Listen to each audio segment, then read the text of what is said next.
ये कर लियो।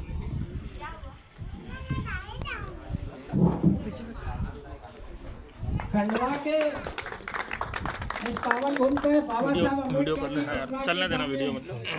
आप सभी को मेरा सादर जय भीम। साथियों, बाबा साहब के बारे में बताने से पहले मैं बाबा साहब के जो गुरु थे तथागत गौतम बुद्ध, उनके बारे में थोड़ा बताऊंगा।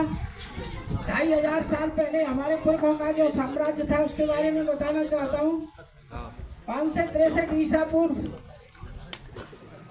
तथागत बुद्ध का जन्म हुआ और पानी के कारण उन्होंने अपना घर छोड़ दिया राजकुमार ने, और वहाँ हर्यक वंश का पहला शासक था बिम्बिसार, उनके घर वहाँ चले गए।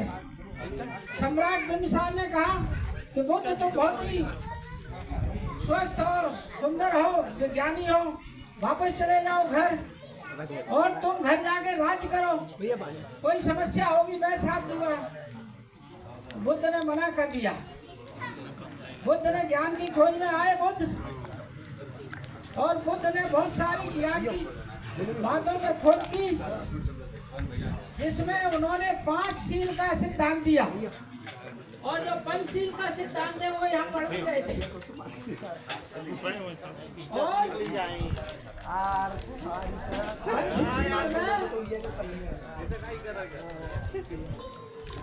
सबसे ज्यादा महत्वपूर्ण जो शील था वो है सुरा मेरे बेरमणि।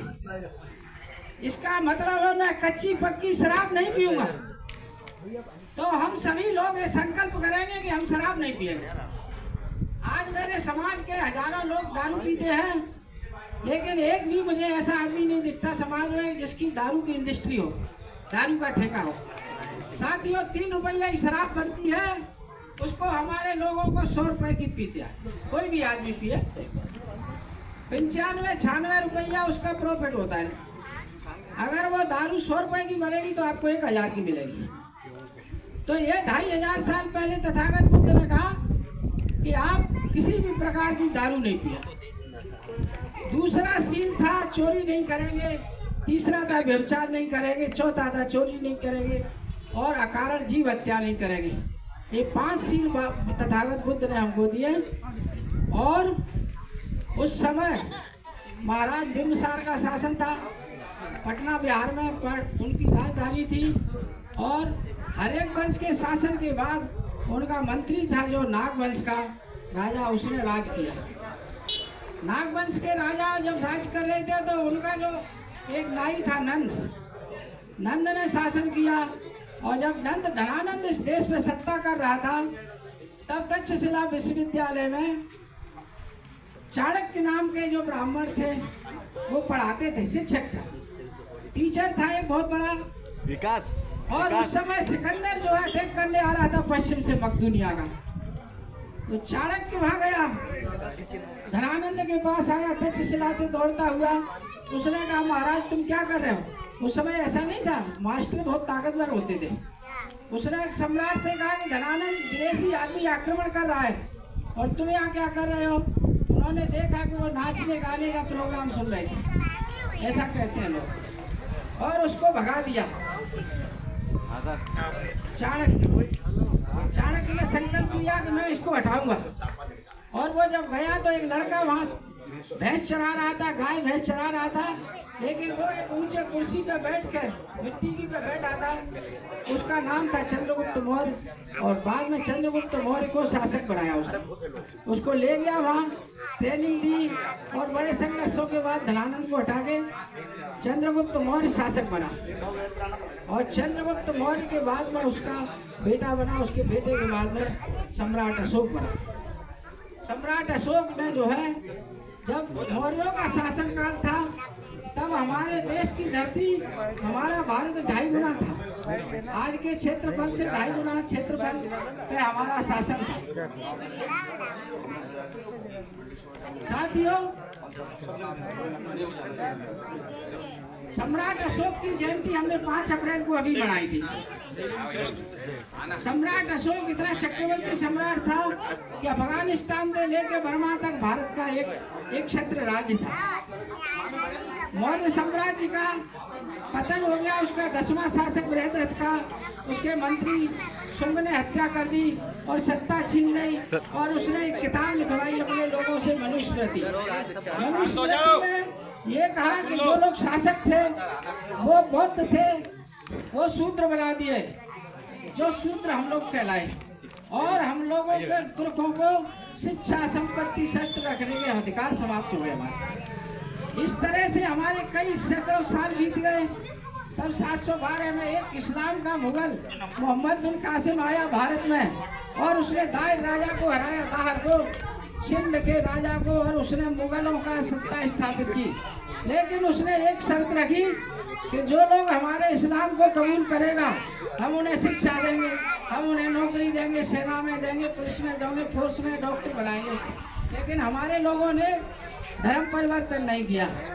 इस्लाम का शासन 700 साल चला। 16वीं सदी में यहाँ पर अंग्रेज आए, और जब अंग्रेज आए तो अंग्रेजों के समय में 1828 में महात्मा फुले साहब का जन्म हुआ। महात्मा ज्योतिबा फुले का जन्म हुआ तो उन्होंने, वो काछी समाज में थे, माली समाज में, उन्होंने अपनी पत्नी सावित्रीबाई माता जी को पढ़ाया। 1848 में पहला लड़कियों का स्कूल खुला। पहला लड़कियों का स्कूल माता सावित्रीबाई ने खोला, और उसके बाद में जो है पढ़ने लिखने का थोड़ा बहुत अवसर मिलना चालू हुआ, और बाबा साहब के दादाजी को पढ़ने का अवसर मिल गया। तो बाबा साहब के दादाजी जो फौज में आ गए, और उनके पिताजी जो है मऊ छावनी में सेना में नौकरी करते थे। 1851 में आज ही के दिन बाबा साहब का मऊ में जन्म हुआ। मऊ कितने लोगों ने देखा है? हाथ उठाए सकते कोई? महिलाओं ने भी देखा है। तो मऊ जो है हमारे यहाँ पास में ही लगा हुआ है, धार से लगा हुआ है।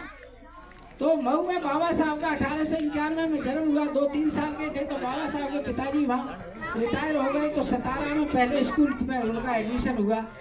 तो वो स्कूल के बाहर बैठ के पढ़ते थे, जहाँ बच्चे जूते चप्पल उतारते वहाँ अपनी बोरी पे बैठ के बाबा साहब पढ़ते थे।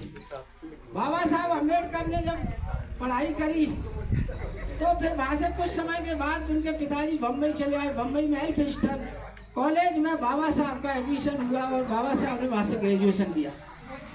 बाबा साहब ने ग्रेजुएशन किया तो उनको जो है और आगे पढ़ना था, तो एक गुरुजी थे केलुस्कर, उन्होंने की माध्यम से वो उनको ले गए सियाजी राव गायकवाड़ महाराज के पास बड़ौदा, और बड़ौदा वाले महाराज ने उनको कोलंबिया विश्वविद्यालय की छात्रवृत्ति दी।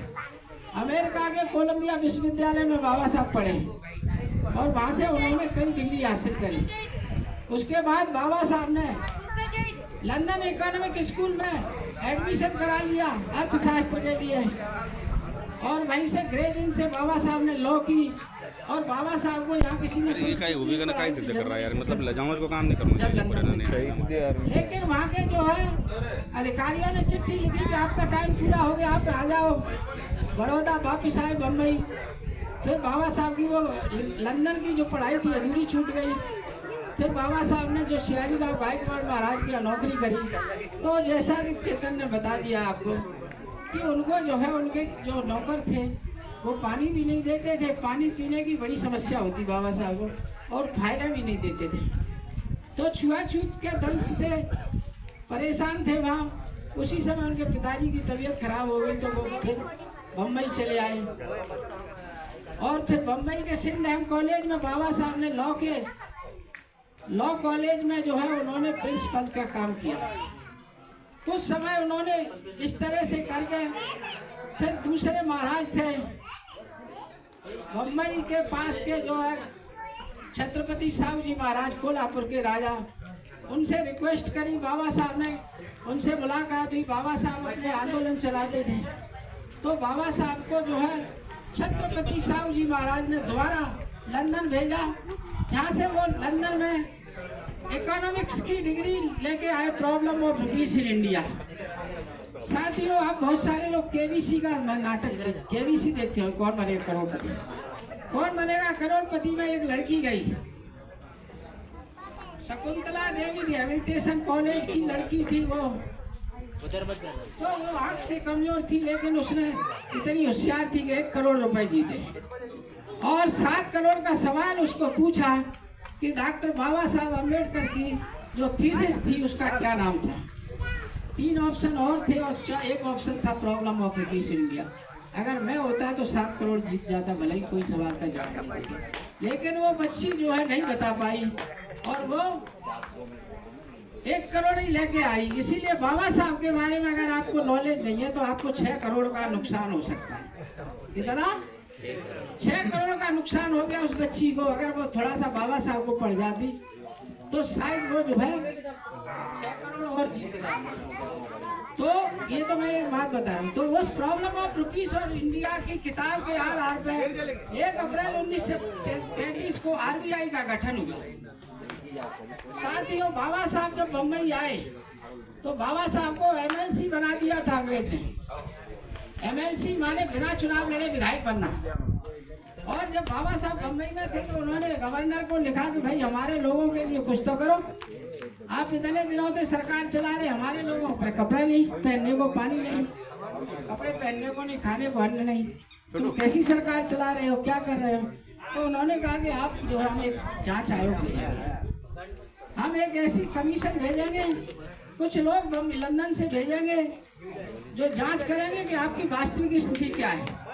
तो सर साइमन नाम का एक पार्लियामेंट का मेंबर था वहाँ का, लंदन का। पोमाड़ी दो जरा नीचे। तो साइमन भारत आया तो उसका बड़ा भारी विरोध हो। साइमन क्या करने आया था? साइमन SC/ST की दुर्दशा की बात, ये SC/ST के लोग कैसी स्थिति में रह रहे हैं, बैकवर्ड कैसे रह रहे हैं, इनकी स्थिति क्या है, ये जांच करने आया। तो साइमन कमीशन का विरोध भी हुआ। लेकिन साइमन कमीशन के बाद 3 गोलमेज सम्मेलन आयोजित किए। पहला गोलमेज सम्मेलन 30 में, तीसरा 31 में, दूसरा 31 में और तीसरा 32 में। 1930, 31, 32 तीनों गोलमेज सम्मेलन में बाबा साहब गए, दूसरे में गांधी जी गए। बाबा साहब ने अपने लोगों की बात उठाई कि भाई देश की आज़ादी होगी, देश आज़ाद होगा या देश की सरकार बनेगी तो उसमें अछूतों का क्या रोल है। हमारे लोगों को उन्होंने मांग दूसरे में लिखी कि आपने जो है सेना में भर्ती करो, हमें IAS बनाओ, SP बनाओ, कलेक्टर बनाओ, दरोगा बनाओ, यानी सरकार की हिस्सेदारी मांगी। तीसरे में गए तो उन्होंने जो है कहा कि हमें निर्वाचन सेपरेट चाहिए, मतलब हमारा जो प्रतिनिधि जाएगा उसे हम ही चुनेंगे, इसमें जो लोग आएंगे चुन के वो यही लोग चुनेंगे। बाबा साहब अम्बेडकर की ये समिति के लिए एक संस्था बनेगी, इस गांव के सभी लोग आएंगे तो जो अम्बेडकरवादी जिन्होंने प्रतिमा लगाई है वही चुनेंगे, वही बनाएंगे। लेकिन पता लगा कि दूसरे आदमी आएंगे चुन जाए।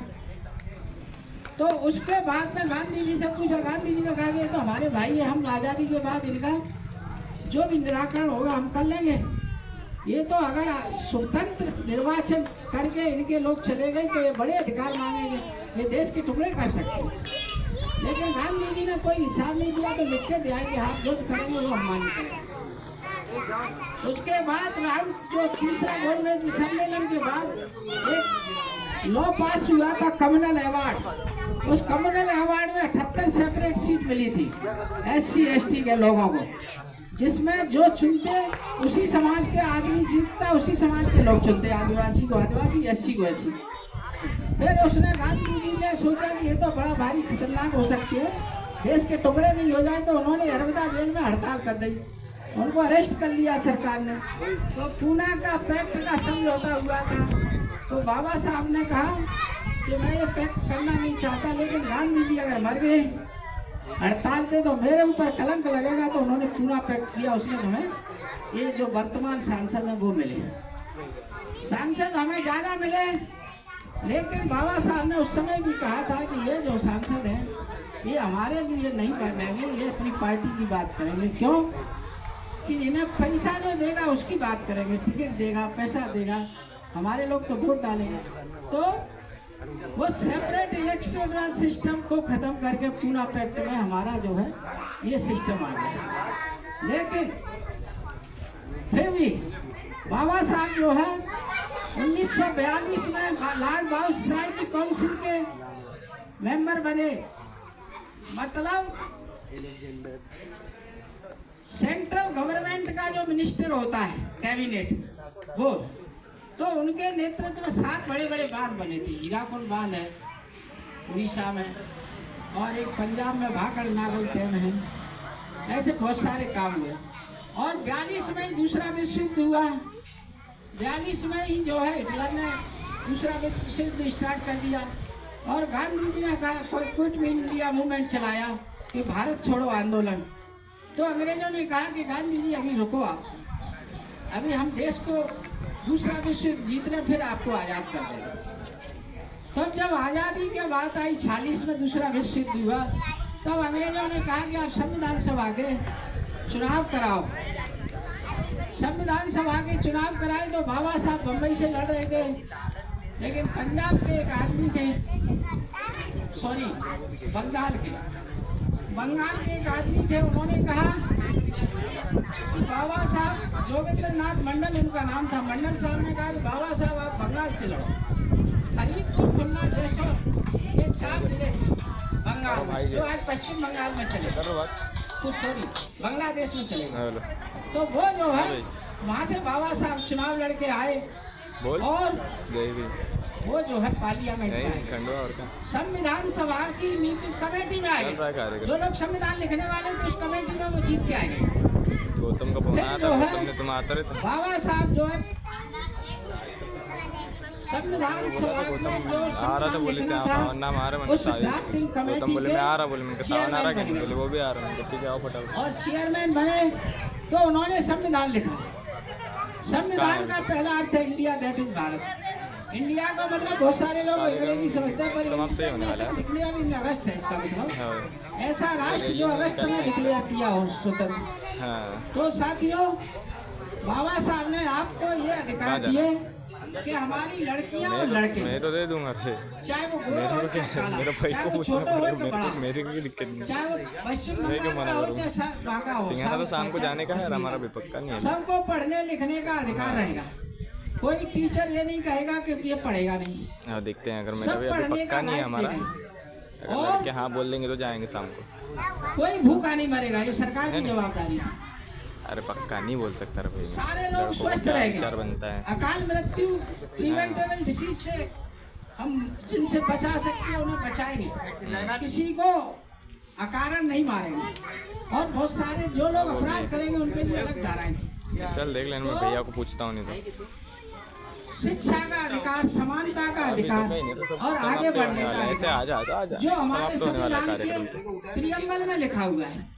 नहीं मैं नहीं आ पाऊंगा, पक्का नहीं बोल सकता, तेरे को बोल तो रहा हूँ। आप जो है हाँ पक्का नहीं बोल सकता आने का है कि नहीं, और शाम को वहाँ पे अभी जाके क्या प्रोग्रेस कर सकता है। तो ये संविधान लिखा 46 से जब लिखना चालू हुआ तो संविधान 26 नवंबर 1949 को संविधान पास हुआ, और उसमें बहुत सारी धारा है जब आप पढ़ोगे तो। लेकिन एक आर्टिकल में बताऊं, 330 आर्टिकल में बाबा साहब ने लिखा कि जिस राज्य में जितनी जनसंख्या SC की होगी उतनी % विधानसभा की सीट उस राज्य को SC के लिए रिजर्व करनी पड़ेगी। जिस राज्य में जितनी आदिवासी की जनसंख्या होगी उतने % जनसंख्या आदिवासी की रिजर्व करनी पड़ेगी। यानी हमारे पास 230 और हमारे 20% 27-22% आदिवासी है, 47 सीट, कुछ 35-36 सीट कितनी सीट SC की है, तो वो उसके संख्या के अनुपात में। लेकिन हम जिस आदमी को चुनने जाते हैं, और एक सबसे शक्तिशाली हथियार दिया था जो सर ने बताया, वोट डालने का अधिकार। वोट डालने से आप राजा बनाते हो, शासक बनता है, और शासक के पास संसाधनों की, सारे संसाधनों की कमान होती है।